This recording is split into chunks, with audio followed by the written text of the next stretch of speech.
இங்கே பெருந்திரளான கூட்டத்தையும் பார்க்கும்போது இது மிகப்பெரிய படம் என்பதை உறுதிப்படுத்துவதைப் போல இருக்கிறது. மிக மிக அழகான மேடை. அண்ணன் திருமாவளவன் அவர்கள், அவரை பற்றி சொல்ல வேண்டியதே இல்லை. பழகுவதற்கு மிகவும் எளிமையானவர், இனிமையானவர், பாசமானவர், அன்பானவர், ஒழுக்கமானவர். அத்தகைய ஒரு மனிதர் இங்கே ஒரு பட விழாவுக்கு வர்றாருன்னா நான் வர்றேன் அப்படின்னு சொல்லி ஒத்துக்கிட்டு தான் வந்தேன். அவர் சும்மா வந்திருக்க மாட்டார், ஏதோ ஒரு மேட்ரு அந்த படத்தில் இருக்குது, அதனால தான் கேட்டு வந்திருக்காரு. சிறப்பான விஷயம். காதலுக்கு ஜாதி, மதம், இனம், மொழி எதுவுமே கிடையாது. அதுதான் காதல். உண்மையான காதலுக்கு இது எதுவுமே இருக்கக்கூடாது. இது அவர் அரசியல்லையும் சரி, அவர் எடுத்துக்கிட்ட விஷயங்கள்லையும் சரி, தொன்று தொட்டு எதுக்காக போராடிட்டு இருக்காரோ அந்த போராட்டம் இன்னும் தொடர்ந்துக்கிட்டு தான் இருக்குது. அதில் நிச்சயம் ஒரு நாள் வெற்றி அடைவார், அதில் எந்த சந்தேகமும் இல்லை. மனிதத்தை மனிதமாக நேசிக்க வேண்டும், அவ்வளோதான். அதுலேயே எல்லாமே முடிஞ்சு போகுது. இதில் நான் இவன், நான் அவன், அதில் ஒரு வெங்காயம் கிடையாது. பெரியார் சொன்ன மாதிரி உரிக்க ஒன்றுமே இல்லாமல் போகிறது. கடைசியில் 10 அடி நீளம், இப்போ முதல்ல 10 அடி அகலம் இடம் கொடுத்தாங்க, இப்போ 10 அடி ஆழம்தான் இடம் கொடுக்குறாங்க சில நாடுகளில். 6 அடி ஆழம், அதுக்கு மேலே இடம் கிடையாதுன்றான் புதைக்கிறது கூட. இந்த மனித வாழ்க்கையின் முடிவை நாம் சிந்தித்து பார்த்தால் நாம் வாழுகிற வாழ்க்கைக்கு அர்த்தம் புரிந்துவிடும். அர்த்தம் இல்லாமல் வாழ்ந்து கொண்டிருக்கிற வாழ்க்கைக்கும் அர்த்தம் புரிந்துவிடும். ஆகவே ஒரு அர்த்தத்தை வெளிப்படுத்துகிற ஒரு திரைப்படமாக இந்த படம் உருவாக்கி இருக்கிறது என்பதை நான் உணர்கிறேன். இந்த ட்ரெய்லரை பார்க்கும்போதே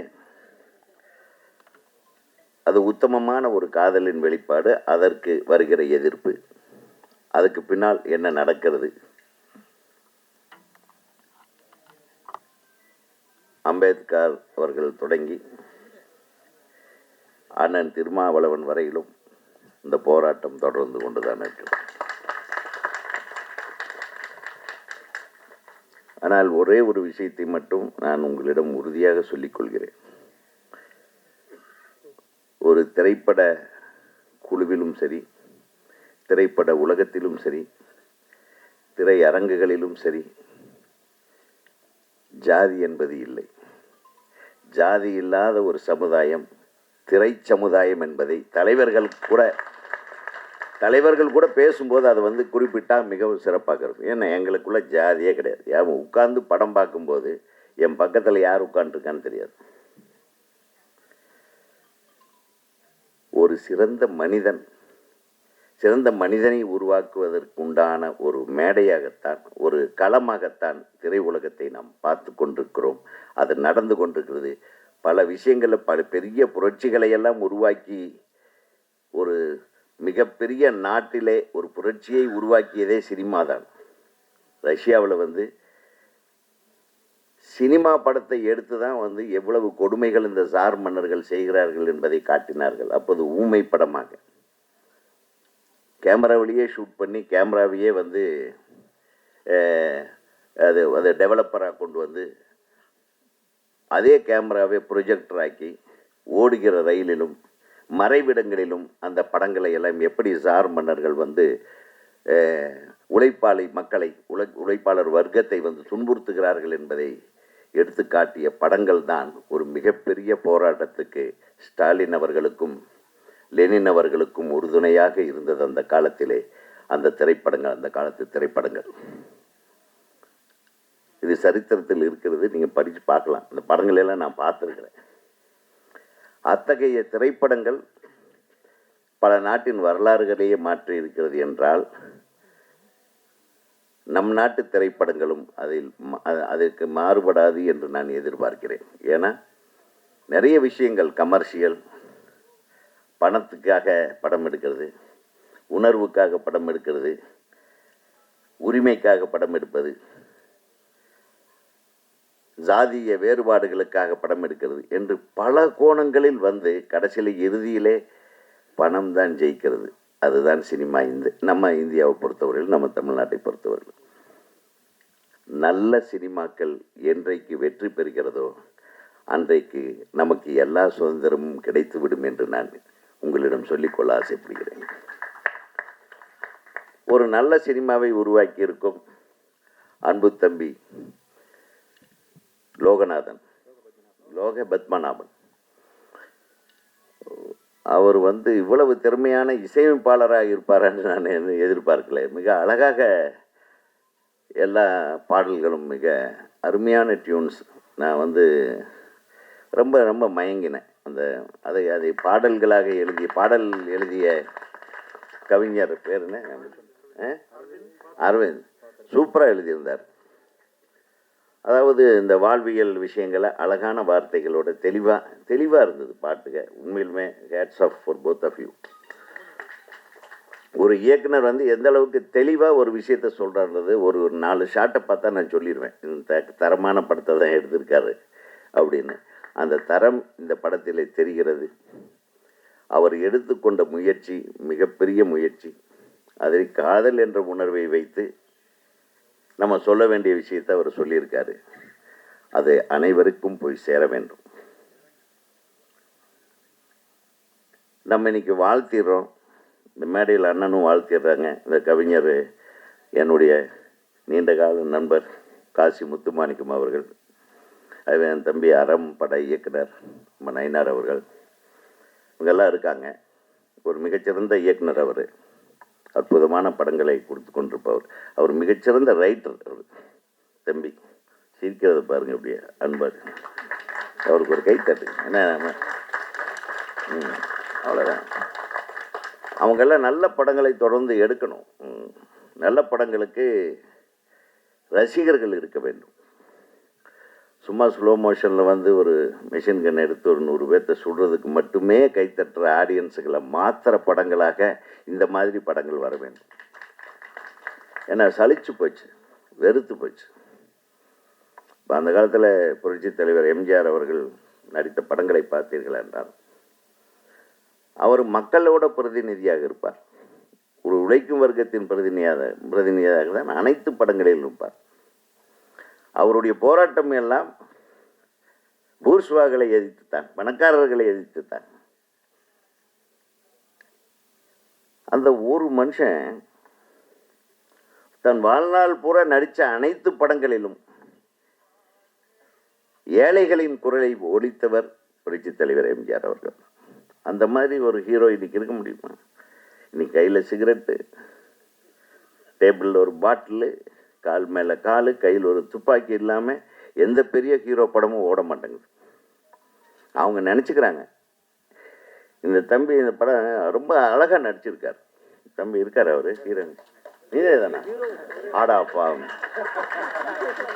தாடி வச்சது பாருங்க, ரொம்ப நல்ல. எப்படி இது ரொம்ப நல்ல யதார்த்தமாக இருக்கார். அப்படியே நம்ம ஆரம்ப காலத்தில் பார்த்த ஒரு விஜயகாந்த் மாதிரி யதார்த்தமான நடிப்பு. அதாவது ரொம்ப அலட்டிக்காமல், ரொம்ப ஓவர் ஆக்டிங் பண்ணாமல் அந்த உணர்வுகளை வெளிப்படுத்துறது. நான் 2 காதல் பாட்டில் நடிக்கிறது சார். எந்த ஹீரோவுக்குமே காதல் பாட்டில் நடிக்கிறது ரொம்ப கஷ்டம். இப்போ அண்ணனே ஒரு காதல் காட்சியில் ஒரு நடிக்க வச்சிருங்க பார்க்கலாம், வெப்பேன்றுவர். முடியாதுண்ணே. நீங்கள் அரசியலில் கொடுக்குற எழுச்சி வசனங்கள் வேற. ஆனால் காதல் இருக்கு பாருங்க, போங்கண்ணே. நீங்கள் காதலிச்சிருந்தாதான் உங்களுக்கு தெரியும். எத்தனை பேர் வருத்தப்படுறாங்க. திருமாவளவன் அவர்கள் காதலிக்காமல் இருக்கிறாரே, அது தெரியாது எனக்கு. ஐயோ, அது வேறு தப்பாக சொல்லக்கூடாது. காதலித்திருக்கலாம், கைகூடாமல் இருந்திருக்கலாம். ஆனால் நீங்கள் திருமணம் செய்யவில்லை என்பது எத்தனை உங்கள் தம்பிகளுக்கு வருத்தம் தெரியுமா? என்னையும் சேர்த்து.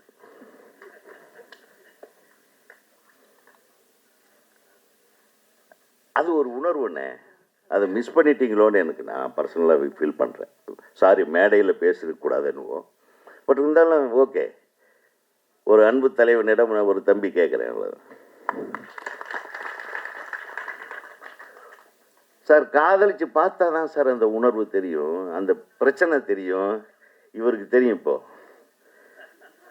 காதலிச்சு பார்த்து நடிச்சிருக்காரு பாருங்க. நடிக்கும் போதே அந்த உணர்வு வெளிப்படுத்து, அதுக்கு வர எதிர்த்து போராடுறது, இவருடைய காதலியை கொள்ளுகிறார்களோ அடிக்கிறார்களோ அதுக்கு பின்னால் அவர் ரிவர்ட் ஆகிற ஒரு உணர்வு பூர்வமான நடிப்பு உண்மையிலுமே பாராட்டுறேன் தம்பி. நான் சும்மா வந்து பார்த்துட்டெல்லாம் புகழ்ந்தெல்லாம் பேசிட்டு போகக்கூடாது. நான் உணர்வு ரீதியாக சொல்கிறேன். இந்த படம் மிகப்பெரிய வெற்றி படமாக அமைய வாழ்த்துக்கள். அந்த பொண்ணு கூட ரொம்ப யதார்த்தமாக, யாருக்கும் பெரிய மேக்கப் கிடையாது, அந்த ஜோடனை கிடையாது, ரொம்ப நல்லா இருக்கு. ஒளிப்பதிவாளர் கூட மிகச்சிறப்பாக செய்திருக்கிறார், மிகச்சிறப்பாக இருக்கு. அந்த குத்துப்பாட்டில் கூட நீ வந்து கண்ணியம் மாறாமல் நீ நடித்திருக்கிறாய், அது என்ன பாராட்டப்பட வேண்டிய விஷயம். இந்த குத்துப்பாட்டில் இந்த ரோட்ல எல்லாம் படுத்துட்டு அது கூட ஒரு அழகு இருக்கிறது, அழகியல் இருக்கிறது. ஸோ இந்த மாதிரி படங்கள் பார்த்து ரொம்ப நாள் ஆச்சு. ஆனால் சமீப காலமாக சில சிறந்த படங்கள், ஒரு படங்கள் ஓடுது தியேட்டரில். தியேட்டருக்காரங்க தான் சரியாக அந்த படத்துக்கு உண்டான வந்த வருமானத்தை சரியாக செலுத்தாமல் இருக்கிறார்கள் என்ற புகார் ஒருபுறம் எழுகிறது. இந்த மாதிரி சில நல்ல படங்கள் வரும்போது தியேட்டருக்கு கிடைக்க மாட்டேங்குது. கேட்டால் பெரிய பெரிய தியேட்டர்கள்லாம், காம்ப்ளெக்ஸ் எல்லாம், மல்டிப்ளெக்ஸ் எல்லாம் பெரிய படங்களுக்காக அப்போவே புக் பண்ணி வச்சுறாங்க. இதை கொஞ்சம் மாற்ற வேண்டும். யார் மாற்றுவது? சினிமா சுதந்திரமாக இயங்குகிறதா என்ற ஒரு கேள்வி எழுகிறது. படைப்புக்கு சுதந்திரம் இருக்கிறது, அந்த படைப்பாளிகளை பாராட்டுவதற்கு சுதந்திரம் இருக்கிறது, அந்த படைப்புகள் சென்று சேருவதற்கு சுதந்திரம் இருக்கிறதா என்பதை சற்றே சிந்தித்து பார்க்க வேண்டும். நான் ஏன் இது பேசுகிறேன்னா, இந்த மேடையில் அண்ணன் திருமாவளவன் அவர்கள் இதை கொஞ்சம் மனதில் வைத்து கொண்டு, நீங்கள் அரசாங்கத்தோடு நெருக்கமாக இருக்கின்ற காரணத்தினால்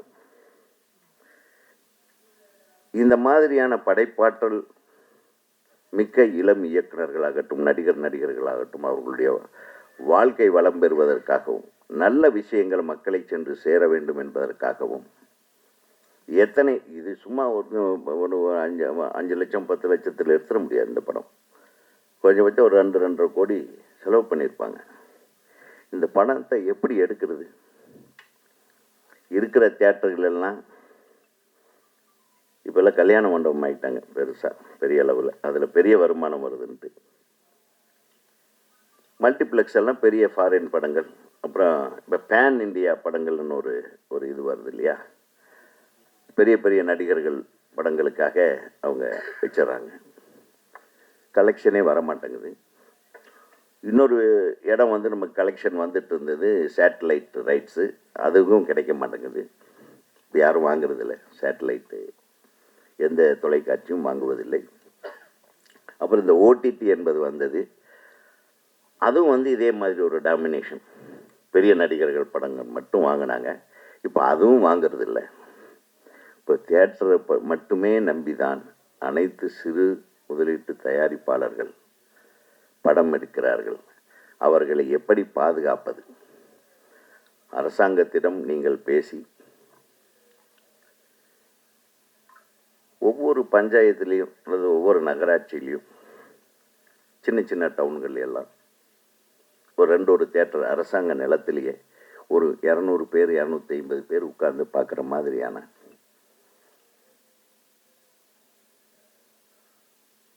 திரையரங்குகள் ஒவ்வொரு பஞ்சாயத்துகளிலும் அது வந்ததுன்னா, இந்த மாதிரி திரைப்படங்கள் யாருக்கு போய் சேரணுமோ அவங்களுக்கு போய் சேரும் என்பதை நான் உங்களிடம் அன்போடு கேட்கிறேன். இது சினிமாக்காரங்க பெரிய பெரிய தலைகள் எல்லாம் பேச மாட்டேன்றாங்க.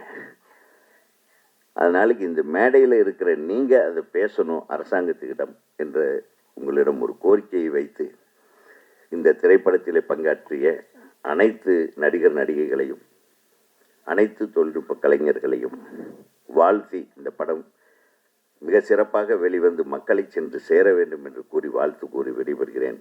நன்றி, வணக்கம். திரு லோக பத்மநாபன் அவர்களின் படைப்பான செம்பியன் மாதேவி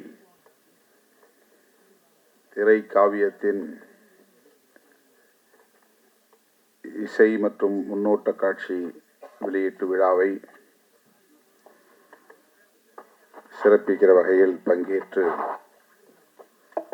உரையாற்றி விடைபெற்று சென்றிருக்கிற தமிழ்நாடு திரைப்பட இயக்குநர்கள் சங்க தலைவர்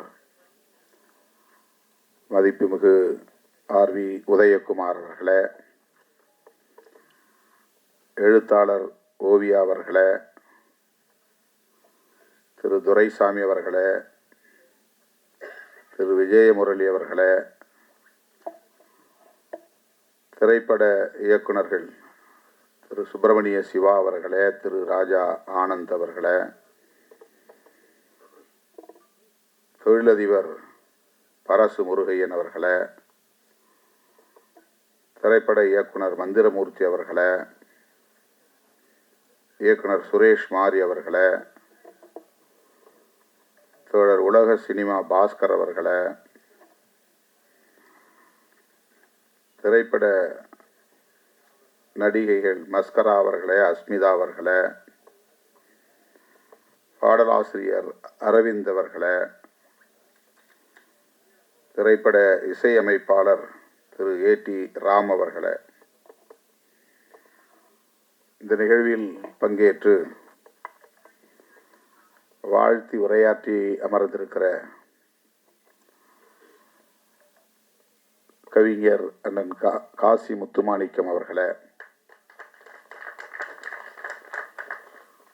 அறம் என்கிற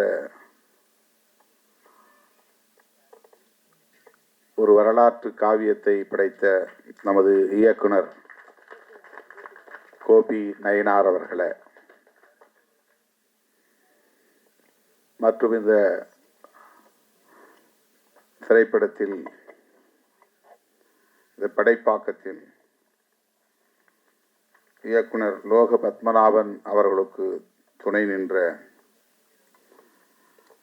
உதவி மற்றும் துணை இணை இயக்குனர்களே, அனைத்து தொழில்நுட்ப கலைஞர்களே, வருகை தந்திருக்கிற தமிழ்ச் சொந்தங்களே,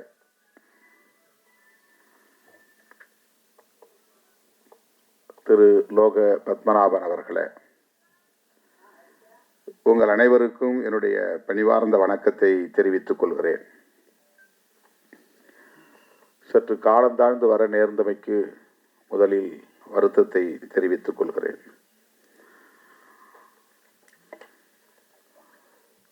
இன்று நம்முடைய அறம் படத்தின் இயக்குனர் கோபி நயினார் அவர்கள் இயக்கியுள்ள மனுஷி என்கிற ஒரு திரைப்படத்தின் முன்னோட்ட காட்சியை பார்க்கிற ஒரு சூழல் அமைந்தது. திரு வெற்றிமாறன் அவர்களின் தயாரிப்பில் கோபி நயினார் அவர்களின் இயக்கத்தில் விரைவில் வெளிவர இருக்கிற இசையமைப்பாளர் இளையராஜா அவர்களுடைய இசையில், பின்னணி இசையில் விரைவில் வெளிவர இருக்கிற மனுஷி திரைப்படத்தை பார்த்தோம். அதனால்தான் 3 பேரும் ஒன்றாக வந்து சேர்ந்திருக்கிறோம். இயக்குனர் கோபி அவர்களும் நம்முடைய அண்ணன் கவிஞர் காசி முத்துமாணிக்கம் அவர்களும் இந்த நிகழ்ச்சிக்கு திடீர் விருந்தாளிகளாக வந்திருக்கிறார்கள். அதற்கு காரணம், நாங்கள் ஒன்றாக அந்த திரைப்படத்தை முன்னோட்ட காட்சியை பார்த்துவிட்டு அடுத்து தவிர்க்க முடியாத இன்னொரு நிகழ்விலும் பங்கேற்றுவிட்டு இங்கே வந்து சேர்வதற்கு, போக்குவரத்து நெரிசலையும் தாண்டி வந்து சேருவதற்கு காலத்தாழ்வு நேர்ந்து விட்டது. நெடுநேரமாக நீங்கள் காத்திருக்கிறீர்கள்.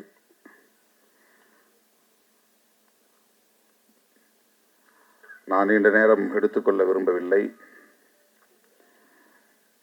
லோக பத்மநாபன் அவர்கள் பேசும்போது 2010 நான் இந்த மேடையில் ஒரு உதவி இயக்குனராக ஏறி நிற்கிற வாய்ப்பு கிடைத்தது. 13-14 ஆண்டுகளுக்கு பிறகு ஒரு இயக்குனராக இந்த மேடையில் நான் வந்து நிற்கிறேன். இது ஒரு அருமையான தருணமாக நான் பார்க்கிறேன் என்று தன்னுடைய நெடிய பயணத்தை திரும்பி பார்க்கிறார்.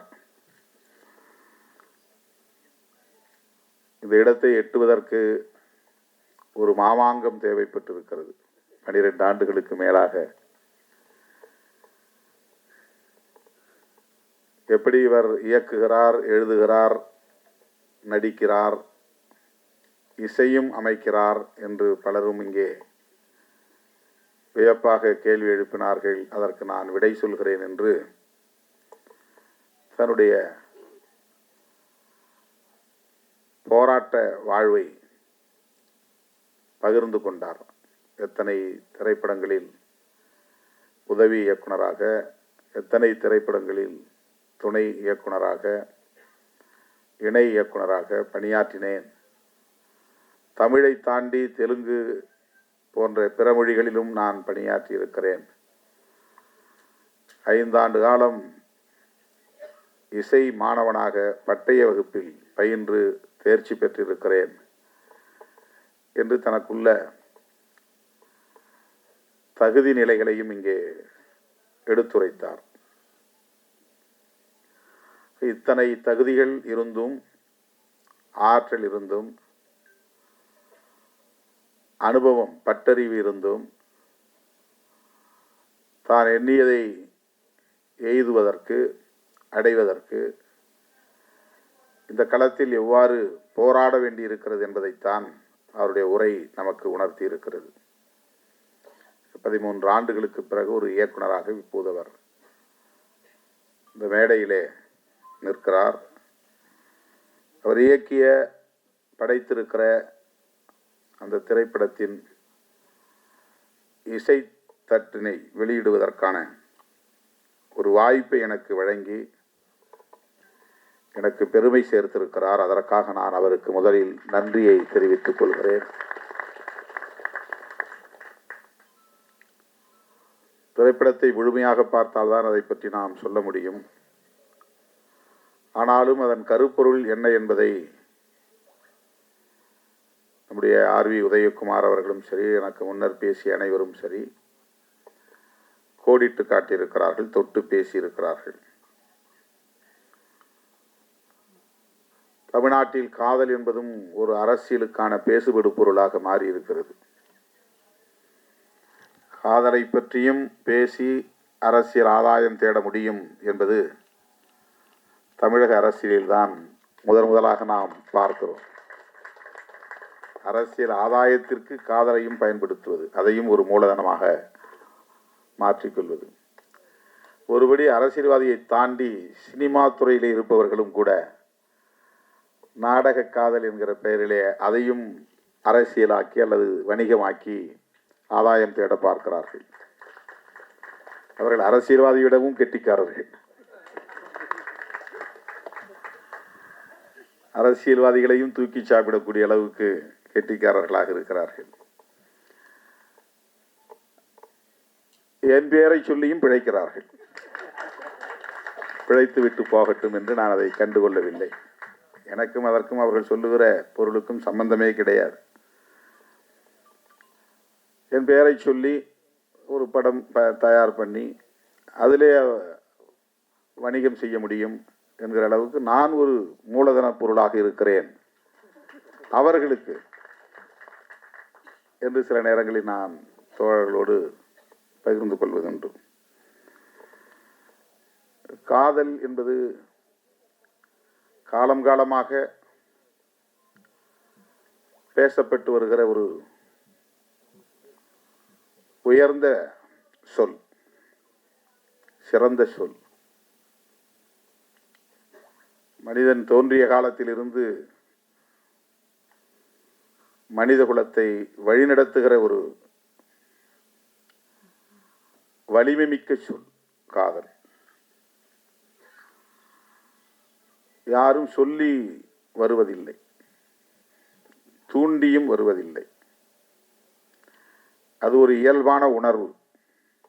அதான் ஆர்வி உதயகுமார் அவர்கள் காதலித்து பார்த்தால்தான் காதலை புரிந்து கொள்ள முடியும் என்று சொன்னார். பாடம் எடுத்து புரிந்து கொள்ள முடியாது. அறிவியலை பாடம் எடுத்து சொல்லித்தர முடியும், கணக்கை பாடம் எடுத்து சொல்லித்தர முடியும். அதற்கெல்லாம் ஆசிரியர்கள் உண்டு. காதலுக்கு ஆசிரியர்கள் கிடையாது. அது இயல்பான உணர்வு. அப்படி சொல்லித்தரவும் முடியாது.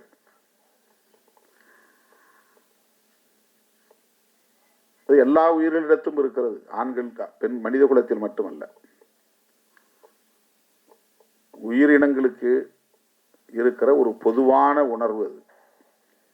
அது உலகம் தழுவிய ஒரு பொது உணர்வு. எல்லா உயிரினத்துக்கும் பொதுவான உணர்வு அது. அது மனுஷனுக்கு மட்டும்தான் இருக்குங்கிறது கிடையாது. உயிரினமாக இருக்கக்கூடிய இரு பாலினத்துக்கு இடையில் அவரவர் அந்தந்த உயிரினங்களுக்கு ஏற்ப அது நிகழ்கிறது. நம்மால் உணர முடியாமல் இருக்கலாம். பறவைகளுக்கு இடையிலே நிகழ்கிறது, ஊர்வன இடையே நிகழ்கிறது, விலங்குகளிடையே நிகழ்கிறது. மனிதனால் அது உணர முடியாது. மனிதர்களுக்கிடையே இருக்கிறது. ஆனால் 100 விழுக்காடு ஒவ்வொருவரும் காதலித்துதான் திருமணம் செய்கிறார்களா என்றால் இல்லை.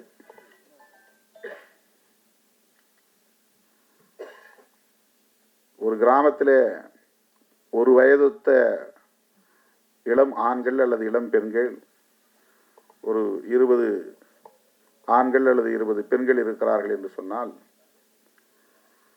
அவர்கள் அனைவருமே யாரையாவது காதல் செய்து தமது வாழ்க்கையை தீர்மானிக்கிறார்களா என்றால் கிடையாது. அங்கொன்றும் இங்கொன்றுமாகத்தான் அது நடக்கிறது. அதற்கான வாய்ப்பு உருவாகிறது. உணர்வு இருக்கும், அது கனியாது, மலராது, அந்த சூழல் உருவாகாது. ஆகவே இது ஒரு தன்னியல்பான ஒன்று.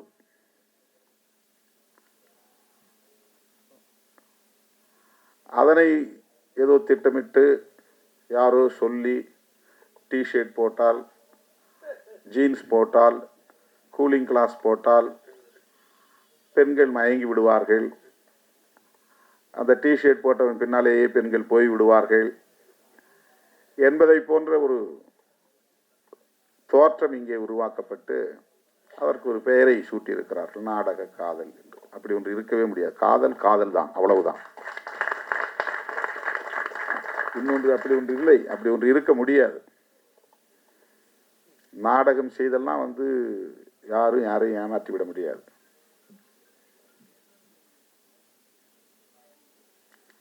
நாம் பெற்ற பிள்ளைகளையே நாம் குறைத்து மதிப்பிடுவதாக ஆகிவிடும். நாம் பெற்ற பிள்ளைகளையே நாம் அவமதிப்பதாக ஆகிவிடுவது,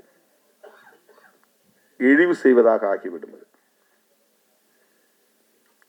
யாரையோ பழிப்பதற்காக, யாரையோ இழிவுபடுத்துவதற்காக நாம் பெற்ற பிள்ளைகளை நாம் கொச்சைப்படுத்தக்கூடாது. இந்த விமர்சனங்கள் ஒரு தனிநபருக்கு எதிரான விமர்சனங்கள் அரசியல் ரீதியாக செய்யப்படுகின்றன என்பது ஒரு புறம் இருந்தாலும், பெண்களை, நம் வீட்டு பிள்ளைகளை, பெண் பிள்ளைகளை அது கொச்சைப்படுத்துகிற ஒன்று.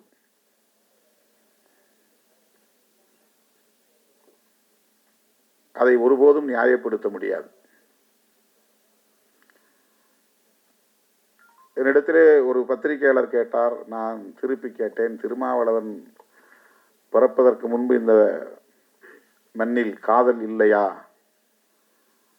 நான் வந்த பிறகுதான் இங்கே காதல் என்ற சொல் புழக்கத்தில் இருக்கிறதா? இது எவ்வளவு பெரிய அபாண்டம், எவ்வளவு பெரிய வீண் பழி. இதை சொல்லுகிறவர்கள் தங்கள் வீட்டில் உள்ள பிள்ளைகளையும் கவனத்திலே கொண்டு, கருத்திலே கொண்டு பேச வேண்டாமா என்ற ஒரு கேள்வியை எழுப்பினேன். அருமை தோழர்களே, காதல் என்பது இயல்பானது என்றால் இயற்கையானது என்று பொருள். இயல்பு என்றால் இயற்கை என்றுதான் பொருள். அது ஒரு இயற்கையான உணர்வு. அது வலிந்து உருவாக்க முடியாது. ஒருவர் சொல்லி இன்னொருவர் அதை செய்யவும் முடியாது. ஆகவே திரைப்படங்களாக இருந்தாலும் சரி, நாவல் எழுதுவதாக இருந்தாலும் சரி, எந்த படைப்பாக இருந்தாலும் சரி, தவறான ஒரு தோற்றத்தை உருவாக்கக்கூடாது. இதுதான் என்னுடைய கருத்து, என்னுடைய வேண்டுகோள். காதலுக்கு ஏன் எதிர்ப்பு வருகிறது? எல்லா நாடுகளிலும் இது போல காதலுக்கு எதிர்ப்பு உண்டா? கட்டாயமாக இருக்கும்.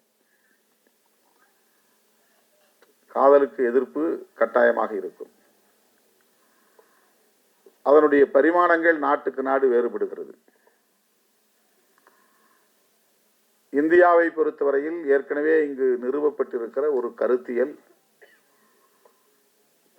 காதலை மறுக்கிறது. இனக்கலப்பு ஏற்பட்டு விடக்கூடாது அல்லது சாதி கலப்பு ஏற்பட்டு விடக்கூடாது என்பதுதான் அந்த கருத்தியல்.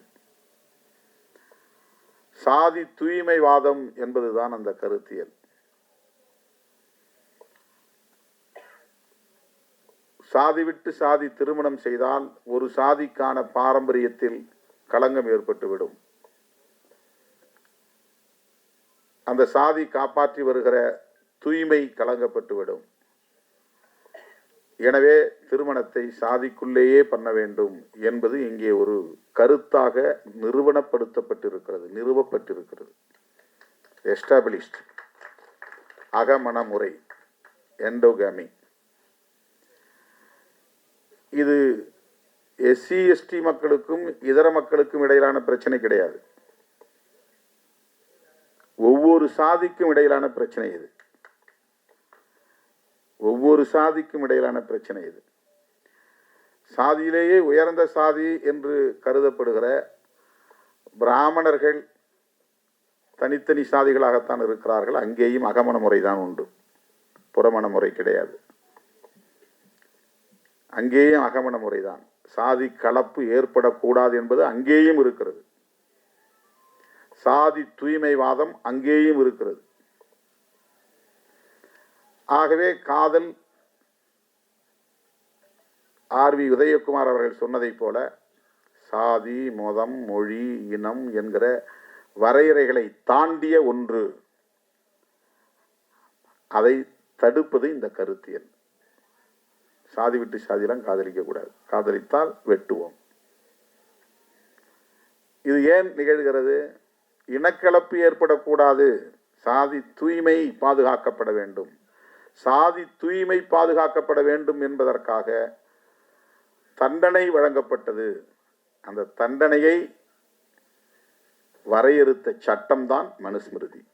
மனுஸ்மிருதி என்பது ஒரு சட்டம். அது ஒரு கோட் ஆஃப் மனு என்றுதான் அதற்கு பெயர். அதுதான் அந்த தண்டனையை தருகிறது. சாதி விட்டு சாதி திருமணம் பண்ணா அவங்கள அலோவ் பண்ணக்கூடாது, 2 பேரையும் ஒழிச்சணும். இல்லைன்னா சாதி கலப்பு ஏற்பட்டுரும். சாதி கலப்பு ஏற்படக்கூடாது என்பது ஒரு கருத்தியலாக இந்த மண்ணில் நிலைநிறுத்தப்பட்டிருக்கிறது. அந்த கருத்து தான் காதலுக்கு எதிர்ப்பாக நிற்கிறது. அதுதான் நாடக காதல் என்கிற புதிய சொல்லாடலை எல்லாம் கொண்டு வந்து நிறுத்துகிறது. படைப்பாளர்கள் அதை தாண்டி சிந்திக்க வேண்டும். அதனால்தான் கலைஞர்கள், படைப்பாளர்கள் சுதந்திரமானவர்களாக இருக்க வேண்டும். இந்த மாதிரியான எந்த பிற்போக்கான கருத்தியலுக்குள்ளும் போய் சிக்கிக் கொள்ளக்கூடாது. அவர்கள் இயல்பான வாழ்வியலோடு இயைந்து இயங்கக்கூடியவர்களாக இருக்க வேண்டும்.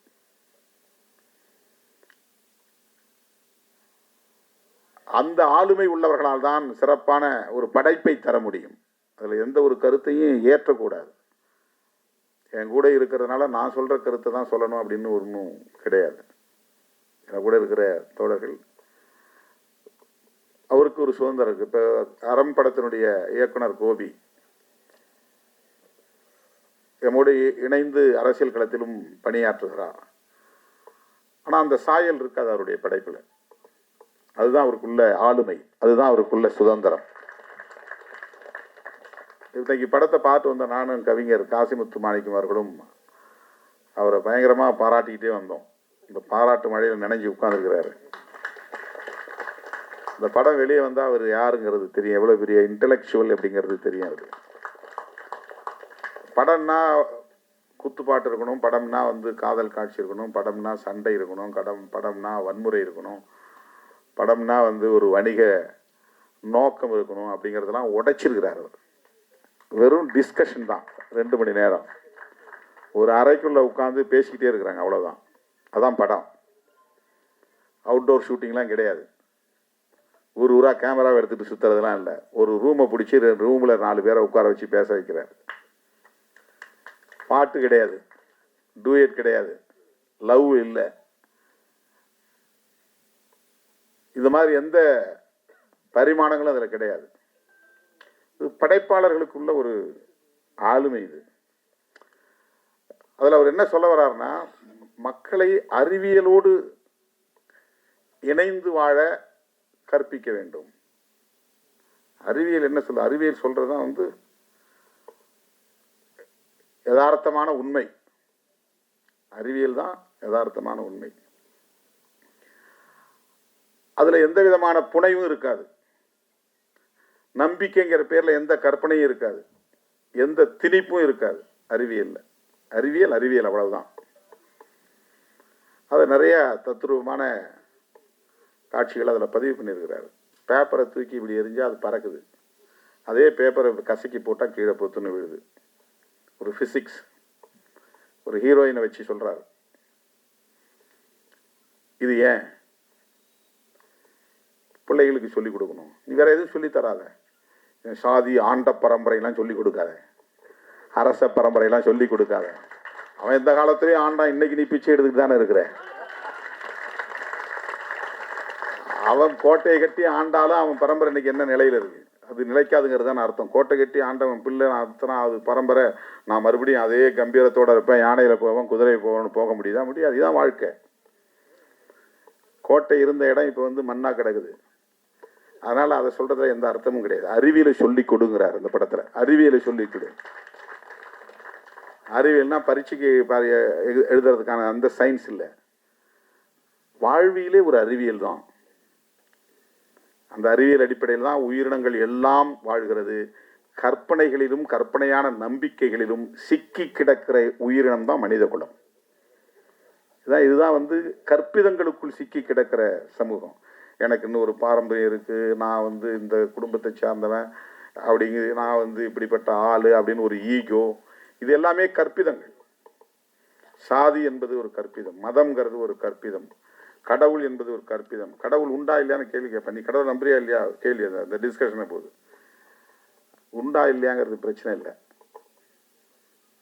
நம்புறியா இல்லையா.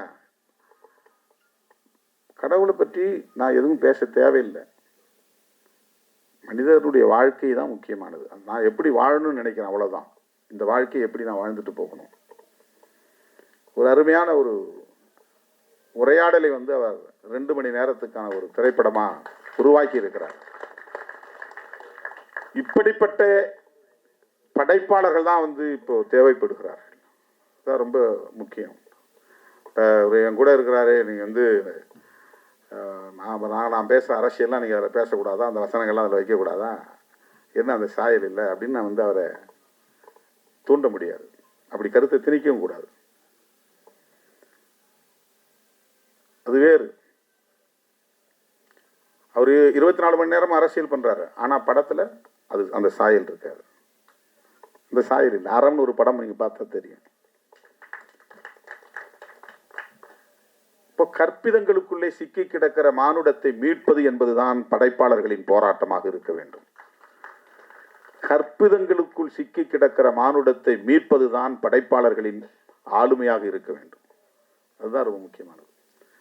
ஆணவ கொலை என்பது ஒரு கற்பிதம். அது என்னன்னா, அவனுக்கு பெற்ற பிள்ளையை விட 10 மாசம் சுமந்த பிள்ளை அவனுடைய வாழ்க்கையை விட நான் என் சாதி கௌரவம் தான் முக்கியம். இந்த வசனத்தை செம்பியன் மாதிரி வருது, எனக்கு சாதியும் கௌரவம் தான் முக்கியம் அப்படின்னு விட்டோம். இந்த சாதியும் கௌரவமும் தான் எனக்கு முக்கியம். என்ன கௌரவம்? சாதி அடிப்படையிலான கௌரவம். கௌரவம் கல்வி அடிப்படையிலான கௌரவம் அல்ல, அறிவு அடிப்படையிலான கௌரவம் அல்ல,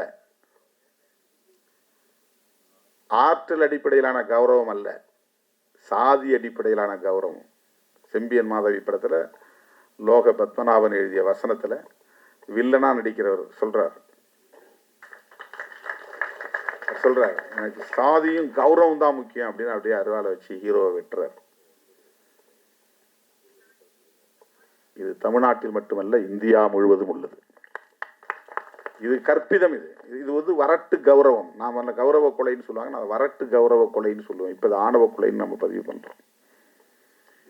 அது வந்து ஒரு ஃபால்ஸ் பிரஸ்டீஜ். இது பிரஸ்டீஜுங்கிறது எது? நமக்குரிய மரியாதை என்பது என்ன? தன்மானம் தான் உண்மையான கௌரவம். என்னுடைய தன்மானம் தான் முக்கியமானது. ஒரு டிக்னிட்டின்னு சொல்றோம்ல, அந்த டிக்னிட்டி தான் முக்கியமானது. அதை எப்போது பெற முடியும்னா, ஒரு தெளிவு வாழ்க்கையை பற்றிய, மனித குலத்தை பற்றிய, அறிவியலை பற்றிய தெளிவு வருகிற போதுதான் அது நமக்கு புலப்படும்.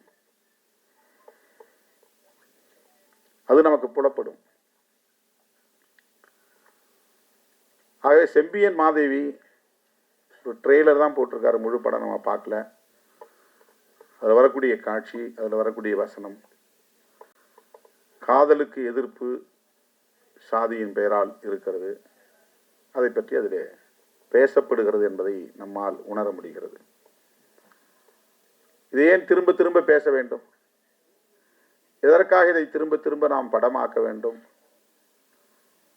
திரும்ப திரும்ப விவாதிப்பதன் மூலம்தான் ஒரு பிரச்சனை தீர்வை எட்டுகிறது. மீண்டும் மீண்டும் உரையாடல் தேவைப்படுகிறது. நாம நிறைய காலத்தில், கடந்த காலங்களில் அரசியல் என்னன்னா, காஸ்ட்டை பற்றிலாம் பேசக்கூடாது, நமக்கு காஸ்ட் கிடையாது அப்படின்னு தள்ளி விட்டுருவாங்க. சாதி பிரச்சனை பற்றி பேசக்கூடாது, நம்ம இடத்த சாதி பிரச்சனை இல்லை. ஆனால் இருக்கு, உண்மையில் இருக்கு. மனுஷன் பிறந்ததிலிருந்து சாகிற வரையிலும் அவனை அறியாம அவனை வழி நடத்திட்டு இருக்கிறது சாதி உளவியல். இந்திய மண்ணை பொறுத்தவரையில அவன் உடுத்துறதிலிருந்து, உண்ணுவதிலிருந்து, உறங்குகிற வரையில் அவனை அறியாமல் அவனை வழிநடத்துவது சாதி உளவியல். இது வந்து டிஎன்ஏலே வந்து அதுக்கான கட்டமைப்பை போட்டாங்க. நான் சாதி ஒழிப்பை பேசினா கூட என்ன ஏதோ ஒரு சக்தி இயக்கி கொண்டிருக்கிறது. அதில் டாமினன்ட் ஆதிக்கம் செலுத்துவது சாதியாக தான் இருக்கு. நான் யாரோட உறவாட முடியும்? நான் யாரை நட்பாக வச்சுக்க முடியும்? எனக்கு யார் அக்சஸாக இருக்கிறாங்க, ஈஸி அக்சஸாக இருக்கிறாங்க? இந்த சமூகம் அப்படி கட்டமைக்கப்பட்டிருக்கு. அந்த மாதிரி தான் வந்து நண்பர்கள், அந்த மாதிரி தான் உறவுகள், அந்த மாதிரி தான் வந்து இயக்கம், நடவடிக்கைகள் இந்த மண்ணில் அமைக்கப்பட்டிருக்கிறது. நாம் ஏன் இதை வேண்டாம் என்று சொல்லுகிறோம்? இதற்கு ஒரு நீண்ட நெடிய கசப்பான அனுபவங்கள் இருக்கிறது. நான் மட்டும் சொல்லவில்லை, ஐயன் திருவள்ளுவன் சொல்லியிருக்கிறார் 2000 வருடங்களுக்கு முன்னால். காதலை வாழ்த்துகிறார், சாதி ஒழிக என்கிறார். இது ஐயன் திருவள்ளுவனுடைய நிலைப்பாடு. அதுக்கும் பின்னால போனால் கௌதம புத்தரும் அதுதான் சொல்றாரு. கௌதம புத்தர் வந்து ஏதோ ஒரு மதத்தை உருவாக்கிய குரு என்பதை போல, மடாதிபதி என்பதை போல இங்கே காட்டப்படுகிறது, அல்லது கடவுள் போல காட்டப்படுகிறது. கிடையாது. இந்த மண்ணில் சமத்துவம் இல்லை, சமத்துவத்தை உருவாக்க வேண்டும் என்பதற்காக ஒரு கோட்பாட்டை உருவாக்கியவர் கௌதம புத்தர். சுதந்திரம், சமத்துவம், சகோதரத்துவம் என்பதுதான் பௌத்தத்தின் அடிப்படை கோட்பாடுகள். அரசமைப்பு சட்டத்தில் பிரியாம்பிள் என்கிற முகப்புரையில் அம்பேத்கர் அவர்கள் எடுத்து கையாளுகிற இந்த சொற்கள் பகவான் புத்தரின் போதனைகளில் இருந்து நான் எடுத்து கையாண்டது என்று புரட்சியாளர் அம்பேத்கர் அவர்கள் விளக்கம் தருகிறார். பிரெஞ்சு புரட்சியிலிருந்து நான் எடுக்கல, அவருடைய போதனைகள் இருந்து. ஆகவே அவரும் இந்த சாதியின் பெயரால் இருக்கிற சமத்துவமின்மையை எதிர்க்கிறார்.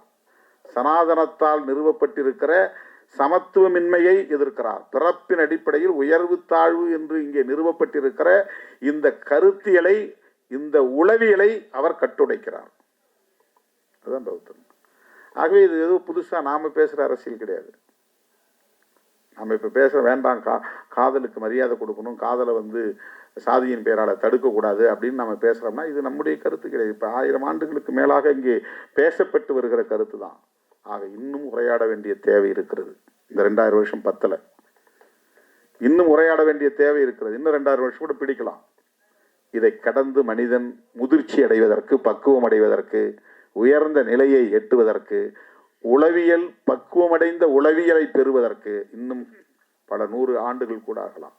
நாம் எந்த அளவுக்கு இந்த உரையாடலை இன்னும் கூர்த்திட்டுகிறோமோ ஜனநாயக பூர்வமாக, இது சரி, இது தவறு, இது வேண்டும், இது வேண்டாம், இது நியாயம், இது அநியாயம் என்கிற அடிப்படையிலே இந்த உரையாடல்களை நாம் கூர்த்திட்ட அது விரைவாக ஒரு பக்குவமடைந்த நிலையை எட்டும். ஆகவே செம்பியன் மாதவி போன்ற திரைப்படங்கள் இன்னும் இங்கே தேவைப்படுகிறது. ஆணவ கொலைகள் குறித்த விவாதங்களை இன்னும் கூர்த்திட்ட வேண்டிய தேவை இருக்கிறது. இது மோதலுக்காக அல்ல, தீர்வுக்காக. இது வன்முறையை தூண்டுவதற்காக அல்ல, ஒரு நல்ல வாழ்வியலை கட்டமைப்பதற்காக. உரையாடல் நிகழ்த்தாத எந்த பிரச்சனையும் தீர்வை தராது. புருஷன் பொண்டாட்டிக்கு இடையில பிரச்சனை இருந்தால் கூட மூஞ்சி வச்சிட்டு கூடாது, பேசணும். திருவி கூடாது, பேசணும். என்னங்கிறத அதுக்குன்னு நேரத்தை ஒதுக்கி வச்சு பேசணும். அப்பதான் அதுக்கு தீர்வு கிடைக்கும். பேசாத எந்த பிரச்சனைக்கும் தீர்வு இல்லை. உரையாடல் இல்லாத எந்த சிக்கலுக்கும் தீர்வு கிடையாது. ஆகவே இது போன்ற படைப்புகள் எல்லாம் உரையாடல்களுக்கான படைப்புகள். தீர்வை நோக்கி பயணிக்கிற உரையாடல்களை உருவாக்குவதற்கான படைப்புகள். அந்த களத்தை தேர்வு செய்து லோக பத்மநாபன் அவர்கள் துணிந்து அந்த கருப்பொருளை எடுத்து கையாண்டிருக்கிறார். அதை இன்றைக்கு ஒரு படைப்பாக நம் இடத்திலே தமிழ் சமூகம் உணர வேண்டும் என்கிற வகையிலே சமர்ப்பிக்கிறார் என்பது பாராட்டுதலுக்குரியது. அவருடைய முதல் படம், அவருடைய இயக்கத்தில் வெளிவருகிற முதல் படம் மாபெரும் வெற்றியை பெற வேண்டும். அவர் மிகச்சிறந்த இயக்குனர் என்கிற நிலையை எட்ட வேண்டும். இந்த வணிகமயமான கதை பின்னலுக்குள்ளே போய் சிக்கிக் கொள்ளாமல் ஒரு படம் எடுத்தால் கூட, அவர் ஒரு 7-8 வருஷத்துக்கு முன்னால் எடுத்தார். ஆனால் அறம் இன்னைக்கும் பேசப்படுகிறது. ஒரே ஒரு படம் தான், ஒரே ஒரு சின்ன கருப்பொருள் தான். ஒரு படம் எடுத்தால் கூட, அதுக்கப்புறம் படம் கூட தேவையில்லை. ஆனால் அதில் மனித குலத்துக்கு நாம் என்ன சொல்லுகிறோம், எப்படி அவர்களுக்கான வழிகாட்டுதலை தருகிறோம், அதை எப்படி உரையாடலுக்கு உட்படுத்துகிறோம், அதுதான் ரொம்ப முக்கியம். இந்த படம் வந்தவொடனே ஒரு 10 நாள் பேசுபடு பொருளாக மாறும், கோடியாக பணம் கொட்டும், அதில் பெரிய பயனடைவாங்க. அதுக்கப்புறம் அது போய் இது எங்கேயோ ஒரு வாரத்தில் கிடக்கும். அதுக்கப்புறம் அது யாரும் பேச முடியாது. அப்படி படைப்புகள் அப்படி இருக்கக்கூடாது. ஆகவே செம்பியன் மாதேவி படத்தை எழுதி இயக்கியிருக்கிற, இசையமைத்திருக்கிற லோக பத்மநாபன் அவர்கள் ஒரு முற்போக்கான சிந்தனையுள்ள, சமூக மாற்றத்தை விரும்புகிற, இயல்பான இயற்கையான வாழ்வியலை மனித குலத்துக்கு எடுத்துரைக்கிற ஆற்றல் வாய்ந்த ஒரு படைப்பாளராக பரிணமிக்க வேண்டும். இன்னும் அவருடைய புகழ் ஓங்க வேண்டும் என்று சொல்லி இந்த வாய்ப்புக்கு நன்றி கூறி முடிக்கிறேன். நன்றி, வணக்கம்.